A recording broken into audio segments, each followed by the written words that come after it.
Bismillahirrahmanirrahim. Assalamualaikum warahmatullahi wabarakatuh. Selamat sore semuanya. Pada pertemuan ke-7 ini kita akan membahas materi kita yang tentang riset pemasaran.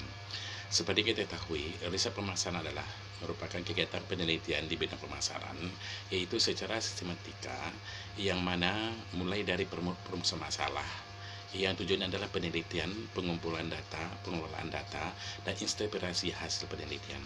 Yang mana kegunaannya adalah untuk bagi pihak manajemen dalam rangka identifikasi masalah dan pengambilan keputusan untuk pemecahan masalah. Jadi untuk itu, ya, mari kita lihat 3 fungsi utama riset pemasaran tersebut. Pertama adalah evaluasi. Evaluasi itu adalah gunanya untuk mengevaluasi program pemasaran yang telah dilakukan sebelumnya. Ini adalah untuk perbandingan, jangan terjadi lagi yang kita lakukan sebelumnya. Ya, kita harus melakukan minimal review terhadap brand positioning dibandingkan dengan produk pesaing yang ada. Ini yang pertama. Yang kedua adalah understanding, yaitu memahami konsumen, bagaimana kita harus mengetahui apa kemauan daripada konsumen tersebut, dan juga apa kebutuhan dan juga apa keluhan daripada konsumen.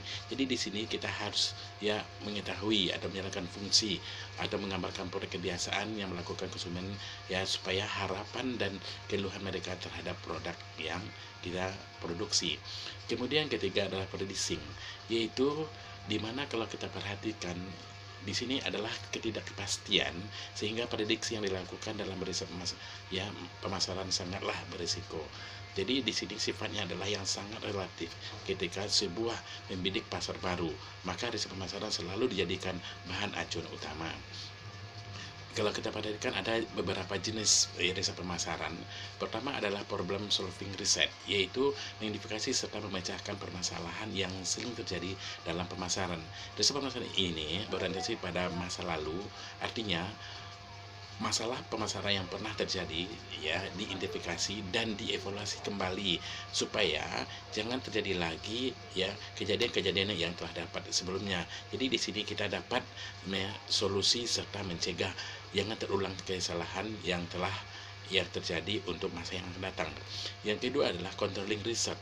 Controlling research adalah riset pemasaran yang dilakukan untuk pengawasan atau pengendalian proses bisnis, serta pemasaran yang sedang terjadi.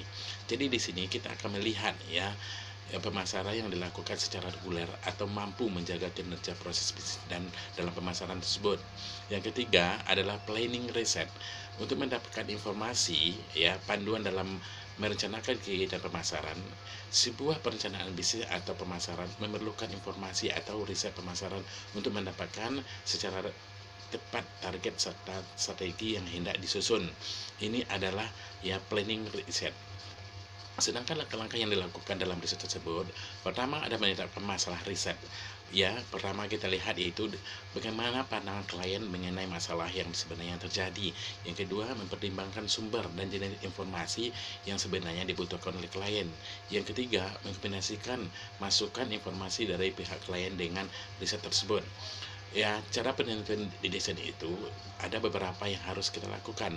Pertama adalah dengan eksplorasi, yaitu tujuannya adalah untuk memperoleh pandangan yang mendalam dalam menyeluruh mengenai masalah yang sebenarnya dihadapi oleh perusahaan. Jadi informasi yang dicari sekedar untuk mengetahui permasalahan dasarnya itu apa. Yang kedua, deskriptif, yaitu tujuannya untuk menggambarkan sesuatu itu di dalam riset tersebut.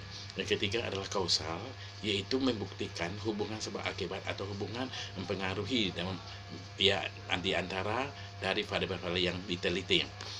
Kemudian untuk mempermudah kita mendapatkan riset tersebut, ada metode pengumpulan data baik bersifat primer maupun secara sekunder.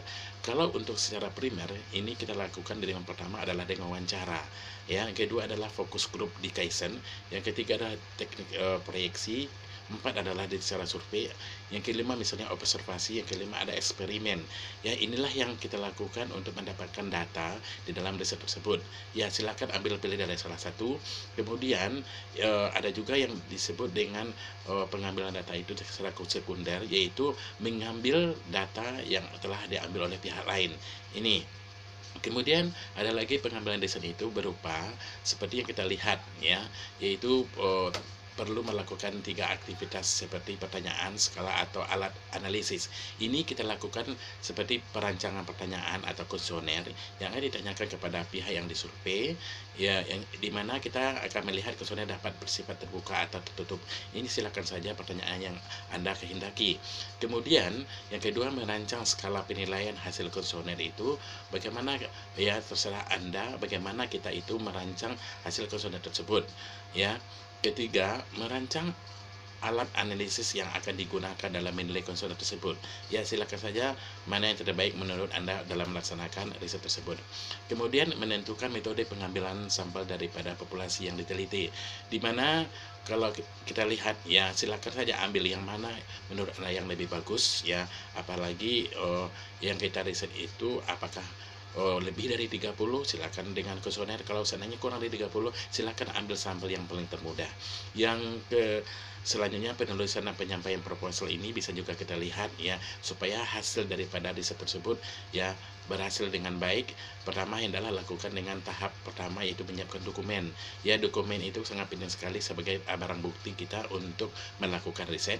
Yang kedua adalah ringkasan eksekutif yang menyampaikan poin utama yang ada jalanan dalam riset. Yang ketiga, latar belakang masalah apa, masalah yang dia angkat di dalam pelaksanaan riset tersebut.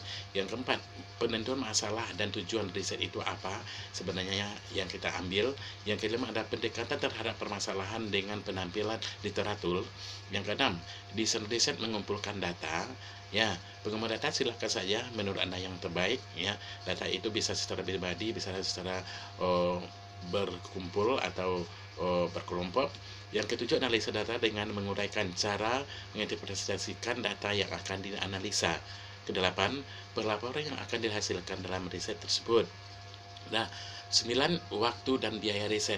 Jadi dalam melaksanakan suatu riset itu tersebut, otomatis kita harus, ya, memeluangkan waktu dan mengeluarkan biaya yang banyak. Jadi di sini kita harus memperkirakan sebelum kita melaksanakan riset tersebut. Yang 10, lampir-lampir yang diperlukan dalam riset, baik format kuesioner maupun yang dibutuhkan dalam pelaksanaan riset. Jadi Anda semuanya, inilah yang harus kita perhatikan dalam kebutuhan melaksanakan riset pemasaran tersebut. Jadi kalau seandainya pemasaran kita tidak berhasil, hendaklah kita mengambil riset tersebut dengan sungguh-sungguh, dengan memperhatikan secara cuma-cuma. Ingat, ya, riset itu adalah sangat menentukan sekali dalam melakukan suatu penentuan hasil produk kita. Terima kasih. Assalamualaikum warahmatullahi wabarakatuh.